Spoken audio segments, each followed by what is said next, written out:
Assalamu alaikum qadırlı görөрmanдар, кутмандуу кечиңиздер менен. Орозоңуздар кабыл болсун. Баяныбызды баштайбыз, каналыбызга каттала кетүүнү унутпаңыздар. Ардактуу мекендештер, кадырман бир туугандар. Бүгүн биз адам баласынын жашоосундагы эң ыйык, эң баалуу мамилелердин бири туугандык байланыш жана анын коомдогу орду тууралуу кенен-кеп кылмакчыбыз. Жашоонун агымы канчалык тез акпасын, заман канчалык өзгөрбөсүн, адам үчүн эң жакын тирек бул анын каны, бир тууганы. Биздин ата-бабаларыбыз тууганың менен жат болбо, тузуң менен кас болбо деп бекерден айткан эмес.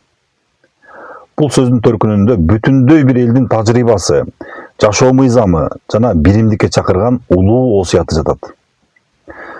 Туугандыктын кадырына жете билүү бул жөн гана сыйлашуу эмес.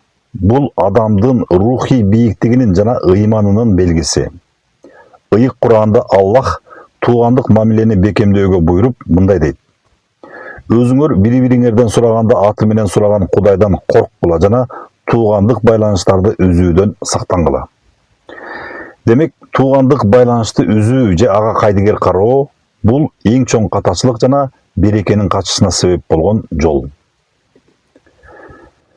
Пайгамбарыбыз да өзүнүн насааттарында туугандыктын маанилүүлүгүн өзгөчө белгилейт. Кимдин ырыскысы кенен болушун жана өмүрү узун болушун кааласа, анда ал туугандары менен катташсын, мамилесин үзбөсүн деп айткан. Мына ушундан улам көрүнүп тургандай, биз издеген ийгилик, биз каалаган узун өмүр жана кенен ырыскы жакындарыбыз менен болгон ынтымагыбызда, ага түздөн түз байланыштуу.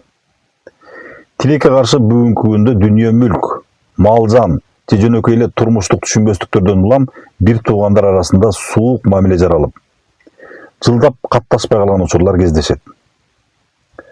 Кээде ал мага келбесе, мен ага эмнеге барышым керек деген сыяктуу текеберлик сезимдер пайда болот. Бирок чыныгы бийиктик бул тууганың сага келип турса гана баруу эмес. Тескерисинче, ал сени менен байланышты үзсө да, сен ага кадам таштап, жылуу сөзүңдү айтып, кечиримдүү болууңда. Кечиримдүү болуу бул алсыздык эмес, бул кемеңгерлик. Башкалардын катасын кечире билген адам өзү кечиримге татыктуу болот. Айрыкча азыркы ороз айында адам өзүнүн ички дүйнөсүн тазалап жаткан мезгилде бул маселе өзгөчө актуалдуу. Орозо бул жөн эле ачка жүрүү эмес, бул көңүлдү тазалоо, таарынычтарды унутуу жана жакындарга кучак жайуу мезгили.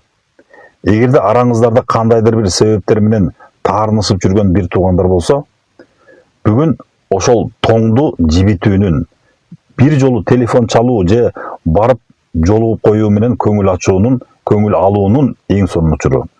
Бир ооз жылуу сөз миңдеген маселени чечип коет. Тууган бул башыңа иш түшкөндө биринчи болуп жардамга келген, кубансаң чогуу сүйүнгөн, кайгырсаң чогуу күйүнгөн эң жакын адамың. Ынтымак бар жерде дайыма береке болот. Ынтымактуу үй бүлөнүн түтүнү түз чыгат. Бир туугандар бири-бирин колдоп, бири-бирине тирек болгон үйдө балдар да ошол тарбияны алып, келечекте биримдиктүү коомду түзүшөт. Мамлекеттин күчү ар бир үй бүлөнүн ынтымагынан башталат. Келиңиздер, туугандык жипти бекем кармайлы. Дүйнөдө бизге берилген эң чоң байлык бул жаныбыздагы жакындарыбыз. Байлык табылат, бирок бир тууганды эч нерсе алмаштыра албайт. Алардын кадырына, тирүүсүнө жетели. Жылуу сөзүбүздү, жардамыбызды жана мээримибизди аябайлы. Жүрөктөрдөн таарыныч кетип, ордуна мээрим толсун. Биздин ар бир кадамыбыз, ар бир жакшы сөзүбүз келечектеги бактыбыздын пайдабалы. Ынтымагыбыз бекем, биримдигибиз түбөлүктүү болсун. Орозоңуздар кабыл болсун. Каналга каттала кетүүнү унутпаңыздар. Кайрадан көрүшкөнчө аман туруңуздар.